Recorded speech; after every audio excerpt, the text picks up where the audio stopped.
Well, hello, everybody. Good evening. It is 2 days to Christmas, just two sleeps away. And for the first time in the 2025-26 season, and really any time, it's time for a Battle of Alberta edition of the Warmies, live from a very different iteration of the Sports Interaction studio.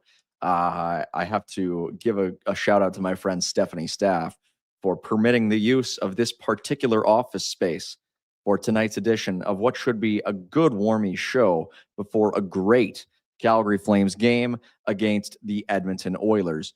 Should be a lot of fun. Jack Rose already pointing out the face in the background. We're just gonna wing it. This is gonna be a great show. My name is Mike Gould, coming to you live. This is the Sports Interaction studio. Sports Interaction, just a fantastic spot. They got the bets, they got the props, they got the odds, they got the lines, they got everything you need. It is just a fantastic spot at sportsinteraction.com/flamesnation. 19 plus. Please play responsibly. Kind of some strange acoustics in here tonight. That's why I'm so close to my microphone. Because if I were to lean out any further, it would be kind of echoey. In here, and we don't want any of that. The Calgary Flames taking on the Edmonton Oilers tonight at 7:00 p.m. local time, up at Rogers Place in Edmonton. It should be a lot of fun. They are going to return to Calgary for the first game after the holiday break on the 27th. So it is a bit of a Christmas sandwich here. Oilers games on either side for the Calgary Flames, who entered tonight's action with a 15-17-4 record, going up against an Oilers team that is at 18-13-6, above 500 in Gary Bettman's world, but below 500 if you go by just pure wins and losses. We'll kick things off by looking at the lines for today's game as provided by our friends over at Sports Interaction. The Flames are not the favorites in this one at plus 120. The Oilers at minus 145. So certainly safe to say the folks over at Sports Interaction have the Oilers favored in this one. With all the parity, although, in the league right now, it's really hard to pick favorites for any of these games. The Flames are in a very peculiar spot where, what are they, 2 points away from being in a playoff spot and 2 points away from being in last place in the entire National Hockey League. And it's not even early anymore. It is almost halfway through the 25-26 season. And yet here we are, still with the Flames in sort of no man's land. Over under today, a little bit higher than we're accustomed to at 6.5. The spread between these two teams at plus 1.5. This is the second matchup of the year between these two teams. They previously met up all the way back on October the 8th at Rogers Place in Edmonton. The Flames and Oilers have not yet met at the Saddledome this year. Their last two matchups of the season will be at the Saddledome. That first game between these two teams ended in a 4-3 final score, the Flames battling back from 3-0 down. If you'll recall, that was a game kind of full of strange bounces. Matvei Gridin got his first and to this point only NHL goal off of a bizarre carom off of an Oilers skate. Gridin scored. Connor Zary got his first goal of the season on a play that probably should have been called a high stick, but it stood as his first goal and first point. He remained at that 1-goal mark for a while. And then Blake Coleman tied it up early in the third period of that game. It went to a shootout, and it was, after a long time, Nazem Kadri who scored the game-winning goal. It was a game that kind of defined the start of the year for the Calgary Flames, who have been a hardworking team. They have stayed in games. And that time they got the 2 points.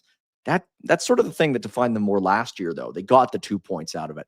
This year they've been playing hard, been in games, but they haven't gotten the 2 points more often than not.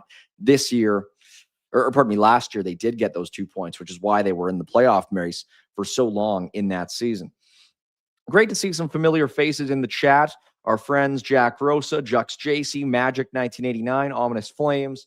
Lots of great folks. We appreciate y'all tuning in on this. What is it? It's a Tuesday. Yes, it's a Tuesday night. Around the holiday season, I just can never keep my dates straight. But it is a Tuesday night, of course, tomorrow being Christmas Eve, and of course, Christmas Day coming up on Thursday this week. And I can assure you, I will not be hosting the Warmies on Christmas Day. Although we'll have to see what happens as far as, Boxing Day and World Juniors coverage, because that just kicks off right away on the Friday. That'll be a lot of fun. Jux JC, great to see you in the chat. Good comment. Lombo versus Frederick fight tonight. Book it. Well, that sort of brings us to some interesting stuff as it pertains to the lineups in this game. We'll start off with Calgary's. Not a whole lot of changes as we anticipate it. It is going to be a lineup that we've seen pretty often. Farabee, Kadri, Sharangovich, Huberdeau, Frost, Coronado, Zary, Backlund, Coleman, Lomberg, Beecher, and Adam Klapka for the Calgary Flames. We anticipate it'll be Dustin Wolf between the pipes as well for the Flames tonight. And then in the defensive line of things, it's going to be Ball and Anderson, Kuznetsov, Mackenzie Weegar, and Joel Hanley with Hunter Restevich on pairing number 3 for the Calgary Flames.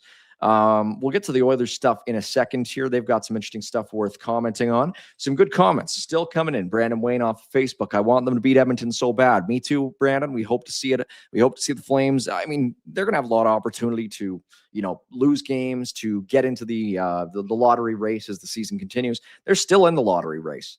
They're not out of it at all. Fans have been going crazy. And I mean that in the kindest possible way, but there's been so much said over recent games, recent days, recent weeks about the Flames playing themselves out of the lottery. Well, no, they are still 3rd from last, 4th from last in the entire National Hockey League. They have 34 points in 36 games. Last place team has 32 points in 35 games. So they are right there in last place, or basically right near it. So beating Edmonton in this game and the next game, would love it. Truly would love it. And that sort of goes to what Tyler Payne is saying. Dude, says Tyler Payne. Dude, you're so annoying. You don't know anything but tanking. You a fake fan. Oh, Tyler. I appreciate the comment, buddy. I'll just leave it at that. Merry Christmas. You know what? It's funny because when I was growing up, when I was watching the Flames, I really got, I got into the team in 2008. The Flames were, I was sort of 8 to 10 years old when I really got into it. That was sort of right at the tail end of the Jerome years. Mika was still on the team. Jerome was still on the team. And they were competing in all those years. They tanked for maybe a year in there. And then, of course, the 2014-15 season happens, and there is a huge surge of interest. There's a huge surge in terms of the team being competitive. And they kind of had that window going for 7 years, up until 2021, 2022. So for 7 years, in my formative years, growing up watching hockey, watching the Calgary Flames, they were not tanking. They were trying to be competitive. So it's certainly not the case that I don't know anything but tanking, because I remember vividly the 21-22 season. My mantra the entire year was, go acquire guys. This is the year that you need to go all in. And they did that. They got Tyler Toffoli. They got a couple other guys as well. So, yeah, I mean, the thing is right now, tanking, or at least prioritizing, leaning into the opportunity that you have when you have a losing season so far, there's an opportunity to maybe pick one of the top players in the draft. I don't think that's being unreasonable. I think that's just sort of advocating for picking a direction. In the same way that I would if the Flames were good, or one of the top teams in the league, I'd be saying, go out and get a guy. Well, now I'm saying go out and sell some guys. So to me, that's reasonable. To you, it might not be reasonable, but I understand. You want to see wins. And tonight, I don't care if you're on Team Tank or if you're on Team Push for the playoffs. I think everybody can agree beating the Edmonton Oilers is never a bad thing to have happen if you cheer for the Calgary Flames. Jux JC brought up Trent Frederic, and I'm glad she did, because let's have a look at the Oilers line combinations tonight. Trent Frederic already has been a healthy scratch for the Oilers in year 1 of an 8-year deal. He's back in on line 4 tonight. Matthias Janmark and Max Jones will be his line mates. We saw Trent Frederic at a point earlier this season, playing up with Connor McDavid or Zach Hyman, Leon Draisaitl, playing up on those top lines. And when you sign a guy to an 8-year contract, that's kind of what you would expect. That's kind of what you would hope. And it really has not worked that way for Trent Frederic this season. He's really, really struggled. And I'm not sure what particularly compelled the Oilers not only to trade a second-round pick for that guy, but then to sign him to an 8-year extension. Whatever it was, it just really hasn't worked. Trent Frederic on the season to date has 3 points in 36 games. He is a -9. So, that's not ideal for an 8-year contract. Last year, Trent Frederic had 0 points in 1 regular season game with the Oilers. He got hurt. And then after that, in the playoffs with the Edmonton Oilers, he had 4 points in 22 games. So he actually had more points in the playoffs with the Oilers last year than he does in the regular season over a larger span of games with the Oilers this year. So not ideal for the fourth line center for the Edmonton Oilers as of tonight. But the Oilers, I will give them credit. They've been playing a little bit better of late. They're still not at the level that they have been in previous seasons, but they have a decent lineup. They've done well. Connor McDavid sort of getting in his rear end gear has certainly helped a lot. We'll look at the Oilers defensive group after trading Brett Kulak in that Tristan Jarry, Stuart Skinner swap with the Pittsburgh Penguins. The Oilers could maybe use another hand on defense. They did add Spencer Stastny in a correlating deal with the Nashville Predators. Matthias Ekholm, Evan Bouchard has been a pretty consistent defense pairing in regular season and the playoffs. Alec Regula is on the second pairing with Darnell Nurse, and Ty Emberson on P3 with Spencer Stastny for the Edmonton Oilers. The other sort of big piece of news as it pertains to the Edmonton Oilers right now is the goaltending situation. We have heard some talk about Tristan Jarry's injury, of course. We mentioned it on one of our recent shows. And there's also sort of discussion about Connor Ingram. It looks like it'll be Connor Ingram in goal for the Oilers tonight against the Calgary Flames. Connor Ingram, a guy who I have had a lot of respect for, a lot of time for in his career to date, had a couple of truly excellent years with the Arizona Coyotes, where he put up a .907 save percentage in consecutive years, their last 2 years in the desert. Didn't quite have the same level of success with the Utah Hockey Club last season. And now Connor Ingram in one game with the Oilers this year is 1-0-0 with an .897 save percentage, having allowed 3 goals on 29 shots in his last outing, his first outing for the Edmonton Oilers a couple of nights ago against the Vegas Golden Knights. So Connor Ingram between the pipes tonight for the Edmonton Oilers. Really just glad to see him back in the NHL. A guy who, again, I have a ton of respect for, has been a good pro, has had his own struggles, but I am just thrilled to see him back in the NHL. So Ingram against Wolf is what we expect to be the goaltending matchup for the Oilers and the Flames tonight at Rogers Place up in Edmonton. That game will be on Sportsnet West and Sportsnet 360, broadcast nationally, or pardon me. Yeah, I guess it would be broadcast nationally if it's on Sportsnet 360. So you don't often see that for a Tuesday night game.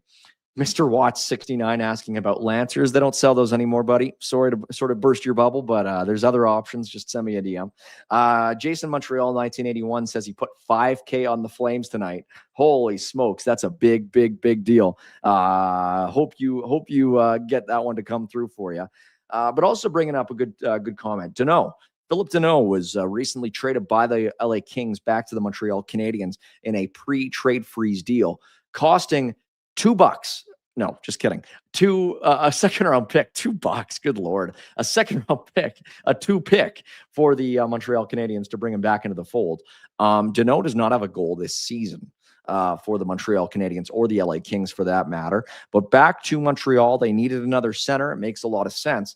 And sort of Jason making that comment, Deneau cost the Habs a second. Maybe Blake Coleman can get you a first plus. It's a good point. And with Coleman having the year that he's having, as good a two-way player as ever, at a reasonable cap hit for a year after this one, 2 playoff runs. I mean, we sort of mentioned it on our last Warmies show, the whole notion that 20 teams apparently have reached out to the Calgary Flames about Blake Coleman this season. 20 teams. With all the parity in the league, it can create a bigger buyer's market. If there's fewer sellers and more buyers, well, the teams that are selling are going to naturally have more teams that are interested in their players. So it's a really interesting prospect. And yeah, I would be really fascinated to see what Blake Coleman commands, what Rasmus Andersson commands, and what Nazem Kadri commands if they do end up moving him. It was really interesting to see Rasmus Andersson on After Hours the other night after that win over the Vegas Golden Knights. I think it is going to be really interesting to see if and when they make that move, because this year is a little bit unique. And I've sort of said it for a couple months now. Most years you have one trade deadline. Obviously, there's the holiday roster freeze, and we saw 2 trades before it this year. What makes it all different now and going forward is the fact that there is no longer as much of a consideration for banking up cap space. There's no longer as much of an incentive to wait, because what used to be the case was that teams would wait as long as they could to make trades, so that by the time they made the trade, they didn't have to pay as much for the players in terms of overall cap space, because the cap is calculated daily. And that way you could fit more players under the cap for the playoffs when there is no cap. So it's just based on that. Now you have to have a cap compliant playoff roster. And so, one day or 2 weeks of cap hit doesn't make as much of a difference. And so what we'll see now is sort of an increased incentive for teams to get deals done earlier, to have more of a trial period to get guys accustomed to what they're seeing in their lineup. And so what that's going to create here is a trade deadline before the roster freeze, which we already saw, but also a trade deadline before the Olympics and a trade deadline after the Olympics, the actual trade deadline. We're going to see teams that want to get their business done before the Olympics, and then we're going to see teams that are content to wait. And so I think that's going to really change the makeup of the way that the rest of the season plays out. Because I think if you're the Calgary Flames, you don't want to be heading into the Olympic break still with 3 guys left who you're trying to trade or thinking about trading. I think it changes the equation just as much for sellers as it does for buyers. For buyers, you might not want to wait until after the Olympics. For sellers, you don't want that to be hanging over your head all throughout the Olympics. So it's a really interesting equation, and I am fascinated to see how the Calgary Flames are able to manage it.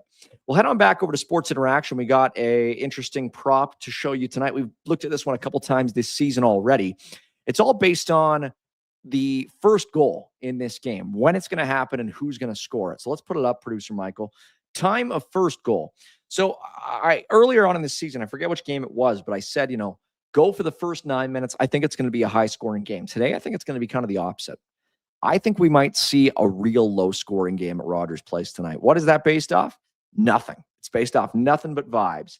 But I think I would maybe go to the 9 to 60 minutes, and I think there's going to be at least one goal. I don't think, the 5,000, the plus 5,000 bets of no goals, I think that's maybe a little bit wishful. Those are great odds, but I wouldn't maybe go for those. But by the same token, I think we're going to see a low scoring game. I think we might not get a goal in the first period. And as far as team to score the first goal in regular time, today I feel like it's going to be the Oilers. They were the Oilers took that big lead in the game back on October the 8th. The Oilers have been playing well of late. So have the Flames. But I think the Flames are due for a little bit of a fall down. I think they're due to come down to earth a little bit. And I think the Oilers have a lot of momentum. So I would go Oilers score first goal. I would say after the 9-minute mark. That's my take. I'm curious to hear what you guys think in the chat. It is going to be really interesting to see. Once again, that is from our folks over at Sports Interaction. Go to sportsinteraction.com/FlamesNation. Lots of great offers, lots of great lines, tons of different markets. 19 plus, please play responsibly. Once again, that is sportsinteraction.com/FlamesNation. Jason Montreal, another good chat.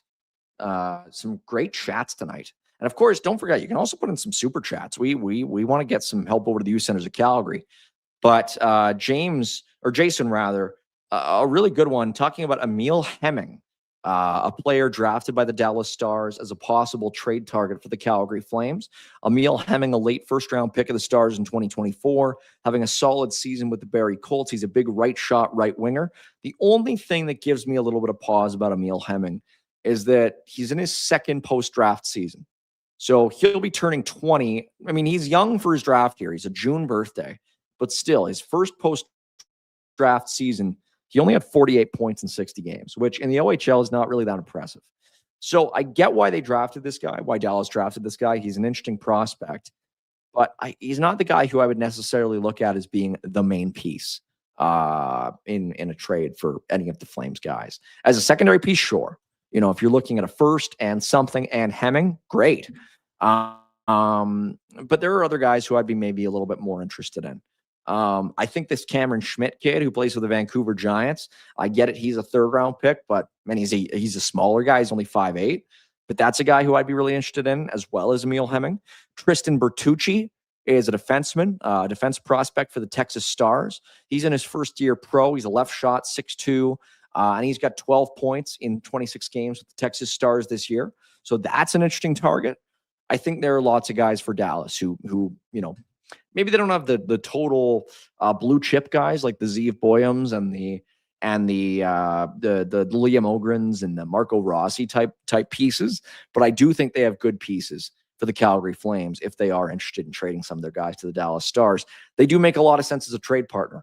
Since they acquired Mikko Rantanen, they haven't done a lot. They haven't done a whole lot. They've been quiet. So maybe the Dallas Stars are a team that the Calgary Flames can look at as, being a trade partner. And maybe if they do, Emil Hemming is one of those guys.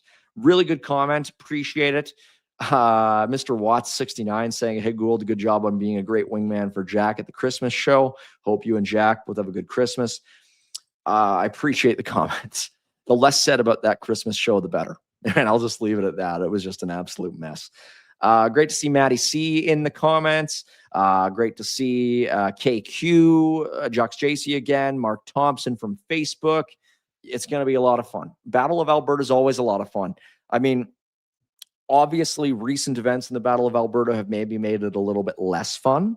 But hey, one of the earliest Battle of Alberta memories that I remember, and I want you guys to put them in the chat, some of your favorite Battle of Alberta memories. Steve Staios. The Steve Staios trade that happened, the Calgary Flames and Edmonton Oilers, they traded Aaron Johnson for Steve Staios. There might have been a pick involved as well. And later in that season, there was a Flames game against the Oilers in Edmonton where the Flames mounted a crazy comeback. And late in the third, who else was it but Steve Staios, who tied that game for the Calgary Flames? Mark Lee on Hockey Night in Canada with the great call. I don't even know why Steve Staios was out on the ice. I think it was like 3 minutes left in the third period. But Steve Staios tied that game, and I think the Flames won it in a shootout. So that was one that I will always remember as a great all-time Battle of Alberta memory, especially up in Edmonton. Recently, yeah, it's been a little tougher. That Mike Smith, Cam Talbot fight was a lot of fun a couple of years ago. The Flames did lose that game. But hey, there have been some really great moments. Cambo and Alphonse really want me to give them a shout out, and I guess I will. Cambo just loves talking about how I walk around Vikings Arena like I own the place. And Cambo, you're absolutely right. I own that place. You don't own that place. I own that place. So get it in your head. Nobody owns Viking Rental Center like Mike Gould. And next time you see me there, I'm on your turf. So that's a joke, by the way. But I just I think it's kind of funny. There you go, Cambo. You're welcome. I gave you that attention you ordered. There you go, buddy. Yeah, I mean, Matt C with a really good one. I traveled to Calgary when I was 10. We happened to land on day one of the Battle of Alberta playoffs in 91. Was a Flames fan from that day on, and I hated the Oilers. There you go, man. 1991. I mean, I think Joe Nieuwendyk scored like 45 goals that year, but the Flames, again, out in round one. That's the crazy thing. Since 1989, I mean, you can even go back before it. 1981, the Flames make the Western Conference Final in their very first season in Calgary. I guess back then it would have been, I think, the Campbell Conference or something like that. 1986, they make the Stanley Cup Final. 1989, they win the Cup. After that, they go to the Cup Final in 2004. Then they go to the second round in 15. They go to the second round in 22. And that is it for playoff series wins ever. Like, I'm not counting the 2020 bubble playoff round against Winnipeg. As far as I'm concerned, that doesn't count. But what I just mentioned is every single time they've ever won a playoff series. Like, it's, it's crazy. And so obviously, you tune in 1991, you see the Flames for the first time, you cheer for them then. It took 13 years after that for the Flames to win as much as one playoff series. And it was against the Vancouver Canucks in 2004. Holy smokes. Like, get that. 81, 86, 89, 04, 15, 22, done. Zip. That's it for playoff series wins ever. The Calgary Flames. And it even goes back to Atlanta. The Atlanta Flames never won a playoff series. Never, ever, ever, ever. They made the playoffs a few times. They made the playoffs in their last year, but they never won a single one. And then as soon as they came to Calgary, they made it to the third round. So Magic 1989. I don't know if that's a Flames Oilers memory, but Calgary eliminating Vancouver was really fun to watch. Number 79, Michael Furland, was a beast. He absolutely was. And hey, maybe there's some folks in the chat who can remember when Steve Smith scored the series-winning goal for the Calgary Flames against the Edmonton Oilers all the way back in 1986. The only time the Calgary Flames have ever beaten the Edmonton Oilers in a playoff series. And of course, the most recent one of those was 2022. Mr. Watts 69 with a really good one. My favorite memory was Monahan fighting Nuge. That was one of the more unlikely fights we've ever seen for the Calgary Flames. I will tell the folks in the chat, though, Monahan was an unlikely fighter. Can you believe this? Yegor Sharangovich, who was on the Flames line with Nazem Kadri again tonight, did you know that he once got into a fight in his NHL career, if you can believe it? It was against the New York Rangers. It was against Braden Schneider. And I highly recommend you look up that video if you want to see a funny fight. I'll just leave you with that. Getting up towards opening puck drop up at Rogers Place in Edmonton. Should be a special game tonight. Mark Thompson. Wow. This is a healthy chat. We will leave you off tonight with this. We'll close out. Before we do, my name is Mike Gould. For my producer, Michael Nardi, over in Toronto, and for everybody else at the Nation Network, you've been watching the Warmies, not the Normies, the Warmies, live here from the Sports Interaction Studio. And we will leave you off with this comment from Mark Thompson. I still watch the old Calgary Flames, old videos, even the Flames from their 1989 Cup videos. And before I was born on March 4th, 1995 in the Foothills Hospital, didn't get to see them there. George Strait played the Dome in 1989 for the Calgary Flames. Calgary Stampede, my mom Rosemary, went to that concert. Would love to see the Edmonton Oilers close the Saddle Dome. So looking forward to Scotia Place as the Edmonton Oilers opened the Saddle Dome in 1983, had my hernia surgery at the old Children's Hospital. Mark Thompson, we appreciate your candor. We appreciate your contribution. Thank you so much for sharing all of that information with us on tonight's edition of the Warmies. To everybody in the chat, thank you again to Cambo and Alphonse. Those are half-hearted thank yous, but anyway, thank you for tuning in. My name is Mike Gould, and you have been watching tonight's edition of the Warmies. Hey, buddies. Thanks for watching. We appreciate it. Also, if you could throw in a like and subscribe, it does help us out with what it is we are doing. And check out more at flamesnation.ca.